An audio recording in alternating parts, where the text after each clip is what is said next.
Warning.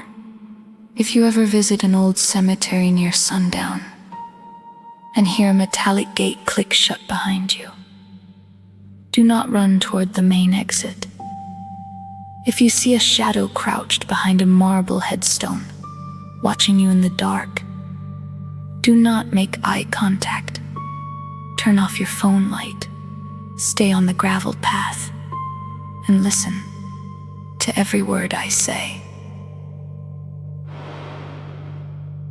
It happened last October.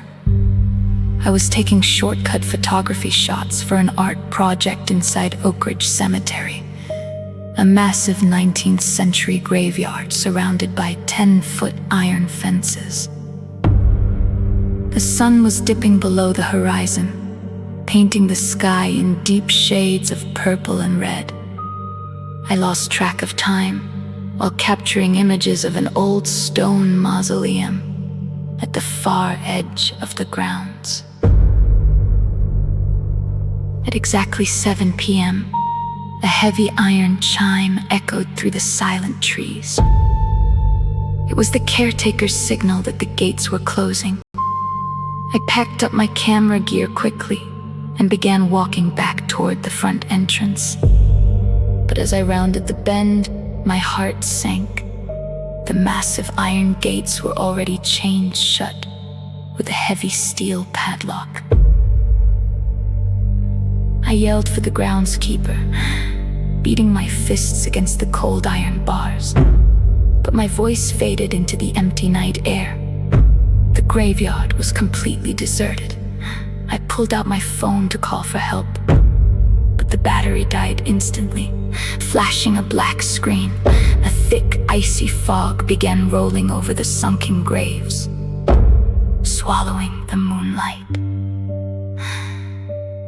Desperate to find another exit, I turned around and started walking along the perimeter fence toward the old service entrance.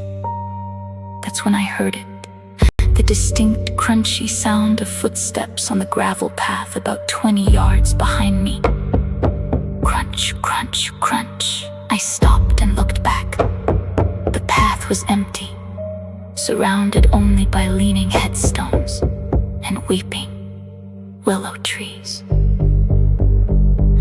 I accelerated my pace, my heart hammering against my ribs. The footsteps behind me sped up too, perfectly matching my rhythm. I ducked behind a large stone monument, pressing my back against the freezing marble to catch my breath. I held my breath, listening into the suffocating darkness. From just around the corner of the monument, a wet, scraping sound echoed. Something heavy was dragging itself across the dry grass. I peeked through the narrow gap between two angel statues. Standing under the moonlight was a tall, unnaturally thin figure with pale white skin and long, matted hair. It wasn't looking for a gate. It was sniffing the air, slowly turning its head toward my hiding spot. I dropped to my hands and knees, crawling silently through the tall grass toward the rear brick wall.